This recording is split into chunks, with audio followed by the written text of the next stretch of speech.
Murabona aya ni amazu yose yagiye asenwa muri Rubavu kubera ibisasu byaturukaga muri Kongo. Mu by'ukuri bavuga ngo ni Imana yagiye ihaba kugira ngo abantu be kuba barimo, naho ubundi ntabwo byari kugwa neza aho haza kuba harimo nk'abantu kuri aya mazu. Iyi ni inzu yindi tugezeho igeze nko mu ya kane.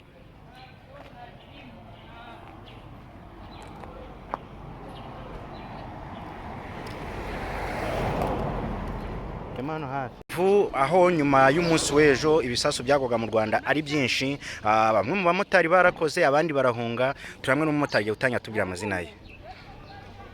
Watubwira amazina yawe bakwita? Nge nitwa Niyomahirwe Alphonse. Kuva ejo twari dufite ikibazo cy'amasasu yagwaga hano ari menshi cyane. Twari na mugenzi wacu wapfiriye ari ku ibagiro rya Petite Barriere nyuma yaho. Yishwe n'amasasu? N'amasasu yavuye muri Kongo aramufata n'umutwe yari atwaye barapfa. Ubwo rero uyu munsi nabwo twabyutse mu masasu yari menshi cyane, nta n'umbuga ngaratugera hari menshi cyane, ariko ubu ngubu kugeza aya masaha nta masasu acyumvikana. Turahamya ko umutekano ushobora kuba wagarutse. Biracyagaragara ko abantu ari bake, ubwo ukareba mu masoko ukareba no mu mihanda, abakongomani babaye benshi, imodoka zo muri Kongo zasumbye ubwinshi izo mu Rwanda. Impamvu abakongomani baje bahunga kugeza uyu munsi wa none n'undi ntibari bagaruka ngo basubire iwabo muri Kongo, kandi n'abaturage ba hano i Rubavu nabwo by'umwihariko bari mu cyerekezo cya za Rugerero Mahoko, niyo berekeje ejo ku mugoroba. Byari bikomeye cyane, ntabwo bari batangira kugaruka.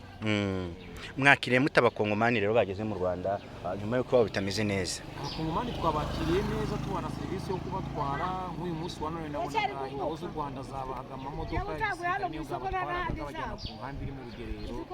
Bakiriwe neza mu by'ukuri. Bakiriwe neza, n'ubuzima buri kugenda neza, biri kugaragara yuko ububandi n'ubusambo ari bukeye. No mu isoko cyahaguye? Cyaguye hehe hano mu isoko? Turaje tuhagere. Mwe ko mwagumye hano ntimuhunge?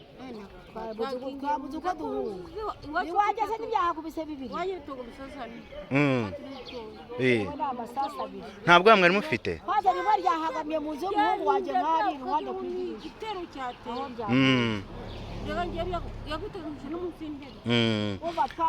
batubwego two kuryama ku buriri, aho turyama nka kubibambaze tukabakaba ushyira agakera. Muta, urebye ejo n'uyu munsi aho mwumva mutuje mufite umutekano ni ryari? Uyu munsi turatuje, uyu munsi kuva nko mu masaa 4 turatuje cyane, z'amanywa turatuje, nta kibazo. Ndimo aha ndi ntabwo nabashaga kuhagera uyu munsi mu gitondo, n'ejo ntabwo napfaga kuhagera, ndi kuhagera nkanahagarara. Amasasu yageraga hano ari menshi cyane, ntabwo ubu ngubu rwose turatuje neza. Abantu se ntabwo bari babahungishije? Abantu ukuvuga ngo muve muri iki gice wenda mwegere mu gice cya za Mahoko. Abasirikari batubwiraga ko tutegera ku nkengero z'umupaka nk'hano nyine hano mu Makoro, tutahegera kandi natwe twabonaga amasasu ahari, by'umwihariko ntabwo wabaga wabasha kuba wajyayo n'ubundi. Batubuzaga kwegera ku gice cyegereye umupaka. Twagiye tubona abantu benshi bakinana amasasu bakayafata bakajya kuyatoragura. Bayatoraguraga bamaze kugabanya umuvuduko, ryazaga ryamara kugwa, iyo ryabaga ryaguye warifataga, ryabaga ari ikintu gisanzwe, ntabwo byabaga ari ibintu bikuru, yabashaga kuba ryaturika. Mwamaze kumenya ko basohoye itangazo rivuga ko atari byiza kuyatoragura kuko rishobora kuba ryafubye rikongera rikaguturikana? Kugeza aya masaha ntabwo nari nabyumva ko iryo tangazo, ntabwo nigeze ndyumvaho, ariko n'ubundi nta n'impamvu yo kuyatoragura kuko ntabwo ari imari, ni ukuyafata bayakinisha, ariko bishobora kukubaho. Ariko umukongomani ngo icyitwa idolari hano yaritanze ku bwinshi, kuva hano kugera i Musanze ngo yari amadolari 100. Bo babacaga amadolari 100 ku mamodoka, ariko apana kuri moto. Kuri moto namwe mugaca 40. Kuri moto umuntu natwaye wa meshi yambaye amadolari 20. Ubwo mugeza he? No kuvuga ngo bamwe babyungukiramo abandi bakabihomberamo. Kiretse abantu bungutse cyane n'abamamodoka, amamodoka aribo wari uyibitse mu nzu wese yayizanaga agatwara abagenzi, bo bayabahaga pe. Umumani yazaga afite nk'umuryango w'abantu nka 7, umva ntiyabaga yawutegera moto, yategaga yavatiri n'ubundi kamuhenda, ariko kamujyana mu Ruhengeri. Ariko mwahendaga abantu baturutse muri Kongo, abanyarwanda ntimwabahenda? nabo babahenze bo nta nubwo harimo kubahenda urumva nimba twavaga hano tujyanye umuntu mu rugerero ugatwara abantu babiri bakagureza 3,000 nta kubahenda kwari kurimo nuvuga ngo icyo twagerageje nuko polisi niyo yadufashije ntitwandikire kuko watwaraga abantu babiri ukatwara abantu babiri bakagwa nk'ibyo 3,000 bafitemo n'akana kubera ko byari bihe bidasanzwe polisi niyo yadufashije ntabwo yigeze twandikira ariko nta no kubahenda kwabaye. Nk'umumotari umwuko urukumva uturuka muri Kongo bimeze bite? Umumotari umwuko ufite uri guturuka muri Kongo kugeza amasaha umwuka mfite nuko ntwaye abantu bageze muri 3 bavuye muri Kongo bambwira ko M23 n'undi iri hano muri Goma nta kibazo iri kubabwira abantu ni karibu sana mutuze mugire umutekano bari kuza n'abari bahezeyo baratangiye kuza n'ubu kumpa kwa garande bariyero ubona ko mvuyeyo mu kanya abantu barimo barambuka u Rwanda rubakira rubajyana ku nkambi mu gihe ibintu bitarasobanuka neza ngo babashe gunguka basubira iwabo. Hari umukongomani mbajije arambwira ngo bishimiye M23 cyane ngo kuko ku munsi wabo hapfaga nk'abantu 5. Nibyo niko bimeze kandi M23 aho yageze ntabwo yica. M23 ntabwo yica irinda abaturage isanze ubu na business yawe igiye kongera ifungure M23 nta kibazo banayishimiye gusumbya FRDC. Ubu FRDC yagiye ariko yagiye isahura amaduka. Bagiye basahura amaduka bagiye batwereza amavideo bari gusahura amaduka kandi M23 bino ntabwo ibikora. M23 rwose nta kibazo. Okay, reka dukomeze dutembere n'isoko turebe ukuntu hameze ubundi twizere ko umutekano ari amahoro. Umutekano ni amahoro. Tubwire abanyarwanda aho bari hirya no hino ngo Rubavu ni amahoro. Ubu ni sawa inzu Rwanda zirakurinza hano Rubavu nta Sawa kibazo. sawa urakoze. Aha ni imbuga ngari aho igisasu cyinjiyemo imbere mu ndani gisenya atoriye cyakuri manikinga akaboko ntihasangamo umuntu n'umwe. Aha ngaho haba harimo umuntu sinzi ko yari buze kurokoka nk'uko twagiye tubereka ahandi mu duce twose dutandukanye uko bigiye byifashe. Ngaha murabona ko cinjiye gisenya ibice by'inyubako bitandukanye ari byinshi.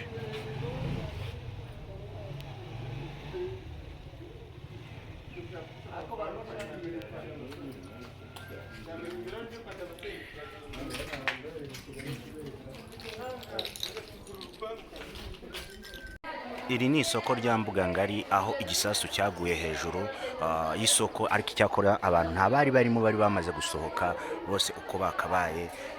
Urabona ko iyo cyasanga umuntu atari kwagirira ubuzima. Yes, dutemberana imihanda ya Rubavu nyuma y'amasaha makeya amasasu ahojwe kuvuga muri Uganda. Bamwe bamaze bari bafunze amaduka, ibigo by'amashuri bimwe byari byahagaze kwigisha nk'uko byatangajwe n'umuvugizi wa RDF ndetse n'umuvugizi wa guverinoma y'u Rwanda arimo kurarinda ubwo yavugaga yuko abantu 9 aribo bamaze guhitanwa n'ibi bisasu byavuga muri Kongo bigwa ku butaka by'u Rwanda. Ni Iris Rwanda TV tugiye kwa dutembera akanya gatoya cyane kugira ngo ubundi mu masaha imbere tuje kumva icyo ku ruhande rw'u Rwanda batangaza, ku ruhande rwa Kongo baratangaza iki, SSADC baratangaza iki. Aho hose twageze Rubavu kugira ngo muze kubana natwe. Iyi ni inzu igisasu cyinjiye kirakubita kirahinduranya mu kigwa muri salo mo imbere. Byose ni mu kagari kamwe mu mudugudu umwe no mu murenge umwe hafi na mbuga ngari. Yego, abaturage ni benshi babyutse bari kubishungera abandi bafotora. Mbibutse ko mpagaze hafi n'umupaka neza nko mu minota 10 kuhagera.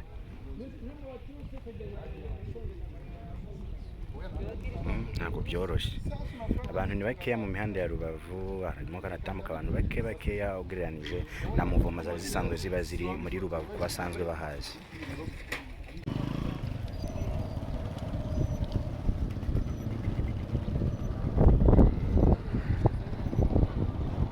Nuko i Rubavu bibaye bihagaze, abantu ni bakeya mu muhanda. Mwavuga ko abantu atari benshi cyane ntaho yababeshye, ni bake.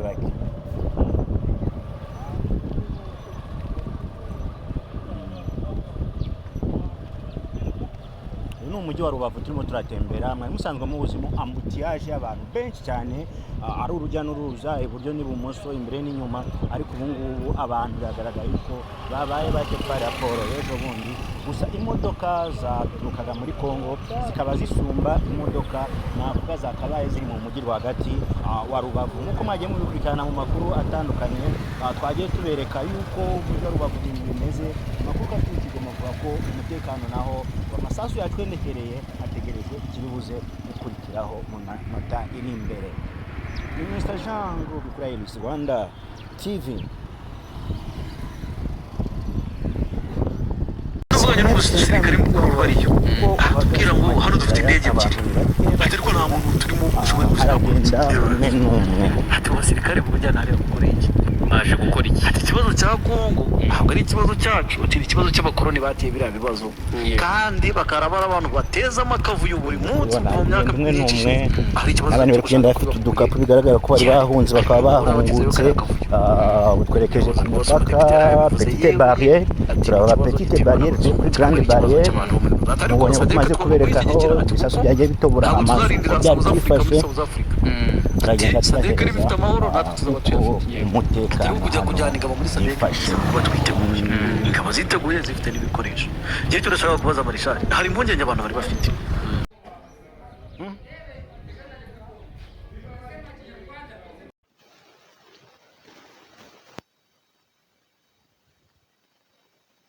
Amahoro y'Imana akomeza bane namwe mukomeje gukenera ibiganiro byacu bya Iris Rwanda TV umunsi ku wundi.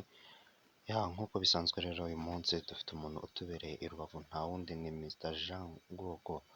Uyu rero yatumaje kutugezaho amakuru yo muri iki gicamunsi, aho tubwiye ko abanyarwanda 9 bishwe n'amasasu FARDC yarashe Rubavu. Umuvugizi w'ingabo z'u Rwanda Brigadier General Ronald Rwivanga, nyuma y'uko yari yatangaje ko abaturage 5 bo mu karere ka Rubavu bishwe n'amasasu yaturutse muri Repubulika Iharanira Demokarasi ya Kongo, abandi hafi 30 barakomereka. Kuri ubu bamaze kuba abantu 9 bamaze guhitanwa n'ibisasu biri guturuka i Goma. Aba baturage bitabye Imana kuri uyu wa 27 Mutarama 2025 mu gihe umutwe witwaje intwaro M23 ukomeje guhanganira n'ihuriro ry'ingabo za RDC mu mujyi wa Goma hafi y'umujyi wa Rubavu.